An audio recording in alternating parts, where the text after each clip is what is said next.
Think of the sun's heat on your upturned face on a cloudless summer's day. From 150 million kilometers away, we recognize its power. The sun is the nearest star, a glowing sphere of gas. The surface we see in ordinary visible light is at 6,000 degrees centigrade. But in its hidden interior, in the nuclear furnace where sunlight is ultimately generated, its temperature is 20 million degrees. Atoms are made in the insides of stars. Our planet, our society, and we ourselves are built of star stuff. We're in a cave carved through the earth by a river of molten rock. We've brought a Geiger counter and a piece of uranium ore. If we bring it close to the uranium ore, the count rate, the number of clicks, increases dramatically. If I drop the uranium ore in a lead canister here, which absorbs the radiation, and cover it up, the count rate goes down substantially, but it doesn't go down to zero. What's the source of the remaining counts? Well, some of them come from radioactivity in the walls of the cave. But there's more to it than that. Some of the counts we're hearing right now are due to high-energy charged particles which are penetrating the roof of the cave. We are listening to cosmic rays. When's the last time you watched Cosmos with Carl Sagan? Recently, actually. Really? Yeah, I showed it to my kids a couple of years ago. Empire Strikes Back and Cosmos were probably two of my formative influences at the age of 6. I don't even know what that is. It was a mini-series on public television that came out in 1980. It's hosted by Carl Sagan, and it was extremely broad in its scope.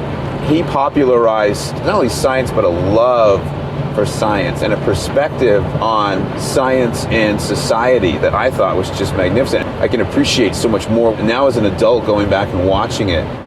2,000 years ago, in Alexandria, there was an immense library and an associated research institute, and in them worked the finest minds in the ancient world. The organizers of the library combed all the cultures and languages of the world for books. They sent agents abroad to buy up libraries. Commercial ships docking in Alexandria Harbor were searched by the police, not for contraband, but for books. The scrolls were borrowed, copied, and returned to their owners. Huron of Alexandria invented steam engines and gear trains. He was the author of the first book on robots. Eratosthenes accurately calculated the size of the Earth.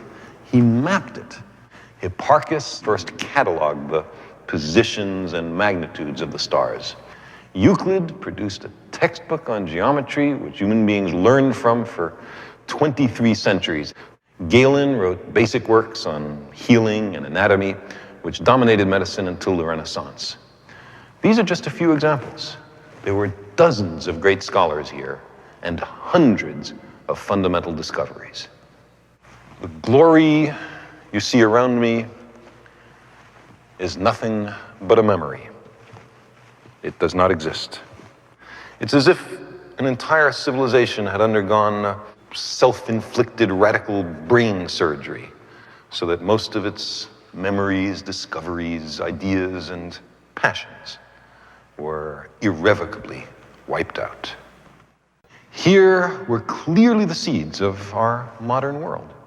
But why didn't they take root and flourish? Why instead did the West slumber through 1,000 years of darkness? Science never captured the imagination of the multitude. There was no counterbalance to stagnation, to pessimism, to the most abject surrender to mysticism. So when, at long last, the mob came to burn the place down, there was nobody to stop them.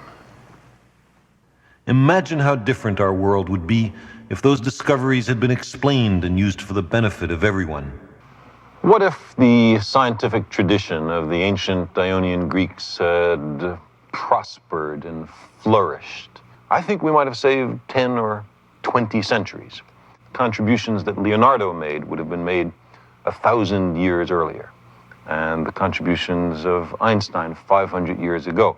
We might by now, I think, have the first survey ships returning with astonishing results from Alpha Centauri and Sirius and Tau Ceti. The inscriptions, if we look closely, would be written in Greek: Starship Theodorus of the planet Earth. We like to think of our march forward into progress as a march forward in a linear thing, but I think what he was saying is that's not necessarily true. Human beings have been superstitious and fearful for most of their history, and an era of enlightenment has been a relatively short space of human history, and by no means assured that it will continue in that manner. I am worried that without access to affordable and sustainable energy, we will literally not only revert to barbarism, but revert to social institutions like slavery. And I mean that with all seriousness. The basic reason we're interested in nuclear power as an energy source is because it represents an energy density far in excess of chemical energy.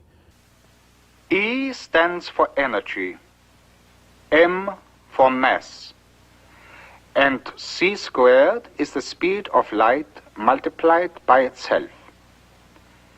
Now, c squared is a very great number. And so, if multiplied by even a small mass, the result will be a very great amount of energy. Nuclear fission is 1,000,000 times more energy dense than a chemical reaction.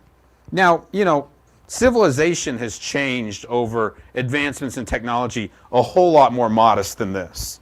And this is also significant because there's really no in-between between chemical energy and nuclear energy. There's no atomic structure other than the electrons in the nucleus. It really is a change from going from chemical energies to nuclear energies, and it's a huge step.